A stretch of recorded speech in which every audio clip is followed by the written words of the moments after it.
Hi guys, welcome back to my YouTube channel. ಒಂದು ಆಟಿ ಅಮಾವಾಸ್ಯದ ದಿನದ video ಎಂಕುಲು 5 ಗಂಟೆಗೆ ಪಾಲೆದ ಮರತ ಕೆತ್ತೆನ್ ಕಣರಂದು ಪೋಂದುಲ್ಲ. ಆಟಿ ಅಮಾವಾಸ್ಯದ ದಿನ ಈ ಪಾಲೆದ ಮರತ ಕೆತ್ತೆದ ಕಷಾಯನ ತುಳುನಾಡು ಮಾತೆರ್ಲ ಪರ್ಪೆರು. ಈ ಕಷಾಯನು ದುಂಬುಡ್ದೊಕ್ಕಲ ಸೂರ್ಯ ಮೂಡುನೆರ್ದು ದುಂಬು ಖಾಲಿ ಬಂಜಿಗೆ ಪರೋಡು. ಈ ಕಷಾಯಡ್ ಮಸ್ತ್ ರೋಗದ ಔಷಧಿದ ಗುಣ ಉಂಡು ಅಂದ್ ಪನ್ಪೆರು. ಈ ಮರ್ದ್ ಮಸ್ತ್ ಉಷ್ಣ ಅಂಚಾದ್ ಆನೆದ ದಿನ ಮೆತ್ತೆದ ಗಂಜಿ ಮಲ್ತದ್ ತಿನ್ಪೆರು. ಈ ಮರತ ಕೆತ್ತೆನ್ ಕಲ್ಲುಡೆ ಗರ್ತದ್ ಕಣಾವೊಡು.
ಆಟಿ ಅಮಾವಾಸ್ಯದ ದಿನ ತುಳುನಾಡುದ ಹಳ್ಳಿಡ್ ಮಾತ ಇಲ್ಲಡ್ಲ ರಾವುಗು ಕೋರೆನ್ ಕಡ್ಪುವೆರ್.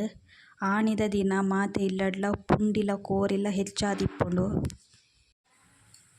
ಇತ್ತೆ ಎಂಕುಲು ರಾವುಗು ಅಗೆಲ್ ಬಳಸರಂದ್ ಪೋಂದುಲ್ಲ.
ಗೈಸ್ ನಿಕ್ಲೆಗ್ ಒಂದು ವಿಡಿಯೋ ಇಷ್ಟ ಅಂಡ ಪ್ಲೀಸ್ ಲೈಕ್ ಮಲ್ಪಲೆ ಬೊಕ್ಕ ಮಸ್ತ್ ಜನಕ್ಕೆ ಶೇರ್ ಮಲ್ಪಲೆ. Thank you for watching.